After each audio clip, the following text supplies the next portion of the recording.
Assalomu alaykum hurmatli hamkorlar. Men Soyibova Zahro Erkinovna Tianshi korporatsiyasiga o'z sog'lig'im tufayli kelganman. Menda 1 yil oldin o'zi qilinganda o't qopingizda tosh bor ekan, 1.6 mm tosh deyishgan. Mana shu toshni menda tushib ketdi. Bu natija menda 1 oyda bo'ldi.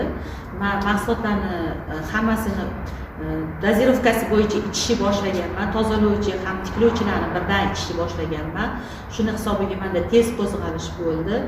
Mana shu o't qopimdagi toshim qanaqa tushganini aytib bermoqchiman sizlarga. Bu og'riq bilan tushdi menda. Ko'ngil aynashi bo'ldi, ich ketishi bo'ldi. Chunki o't qopimda dimlanish bormidi, tosh bo'lgandan keyin dimlanish bo'ladi. Mana shuni hisobiga o't qopimdagi toshim tushib ketgani hisobiga dimlanish ham ochilib ketdi. Shuni hisobiga menda ko'ngil aynash bo'ldi, qayt qilish bo'ldi, jarayoni bo'ldi. Keyin yana uni ustiga ichim ham ketdi.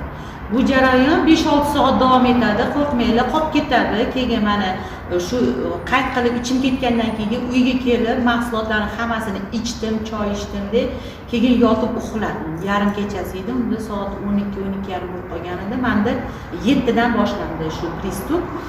12 dan keyin uyga kelib yuvinib, chaynab mahsulotni choylarni ichdim deb, qo'ynim nimaga aynyapti ekan deb yotib uxladim. Ertalab tursam soppa-sog' bo'lib qoldim. Keyin tekshiruvga bordim. Tekshiruvdan o'tganimdan keyin sizda o't qopingizda tosh yo'q, dimlanish ham yo'q deyishdi.